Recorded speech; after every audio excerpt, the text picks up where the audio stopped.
রোববারের সকাল আমি এখানে বসে গন্ধ পাচ্ছি যে এই মাত্র আপনি রান্নাঘরের ডালে জিরে ফোড়ন দিয়ে এলেন। জিরের কথা থাক, বরঞ্চ হীরের কথা বলি। মানে বলতে চাইছি যে ধরুন কয়লা খনিতে তো হিরে পাওয়া যায়, কিন্তু তার সাইজ যত বড়ই হোক না কেন তার কিন্তু কোনো দাম নেই যতক্ষণ না সেটাকে পালিশ করা হচ্ছে, কাটিং করা হচ্ছে।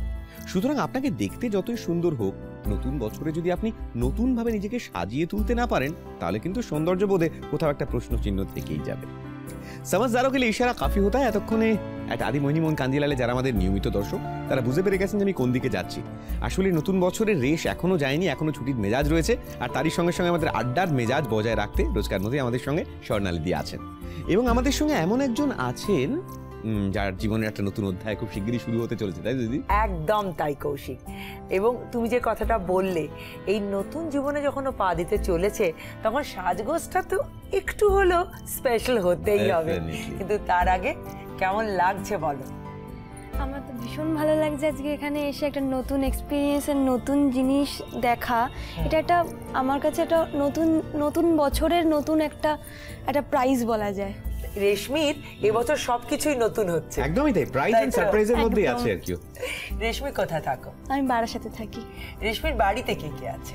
বাড়িতে মা, বাবা, আমার দিদির বিয়ে হয়ে গেছে 5 বছর হলো, আর আমার ঠাম্মা আর জ্যাঠা জেঠিরা সবাই আছে। মানে জয়েন্ট ফ্যামিলি। তার মানে বিয়েতে তো দারুণ এনজয়মেন্ট বলো? হ্যাঁ, এমনিতে বিয়ে হলে আমাদের বাড়িতে সবাই মিলে খুব হই হুল্লোড় করে খুব ভালোভাবে মজা করি।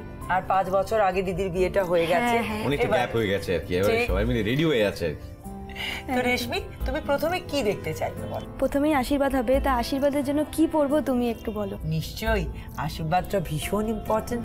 বিয়ের আগে শ্বশুরবাড়ির সমস্ত মানুষজনরা আসবেন এবং তাদের সামনেও কিভাবে সাজবে সেটা ভীষণ ইম্পর্টেন্ট। আর আমার সাজেশন হবে রেশমির জন্য এরকম ইয়েলোর সঙ্গে রেডের কম্বিনেশন করা আমার একটা সাউথের এক্সক্লুসিভ কালেকশন। সাউথের কাঞ্জিভারাম দেখিয়েছি, আর্নি দেখিয়েছি, এইটাতে কোরিয়াল কনসেপ্টে কিন্তু করেছি। দেখো বর্ডারটা ঢালা রেখেছি, জড়িটা তারপর দিয়েছি। ইয়েলো রেডের সঙ্গে যখন গ্রিনটা এসে যায় না কৌশিক, তখন যেন গর্জিয়াসনেসটা আরেকটু বেড়ে যায়। বক্স ডিজাইন করা রয়েছে পুরো বডিতে, আর আঁচলে তারই ছোঁয়া রয়েছে।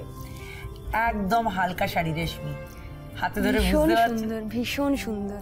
লাল আর হলুদের কম্বিনেশনটা সব সময় যে যায়, এটা তো খুব সুন্দর, আমার খুব পছন্দ হয়েছে। এবং তুমি পরলেও না দারুণ গর্জিয়াস লাগবে। একটা লাল ব্লাউজে একটা কাজ করলে তো হয়, আজকে ওটা পরাবো ওকে। আমারও তাই মনে হয়, কারণ দেখো কথায় বলে first impression is the last impression. So প্রথম দিন বলে ব্যাপার, আগে থেকে একটু ভালো করে দেখে নেওয়া দরকার। ঠিক কথা।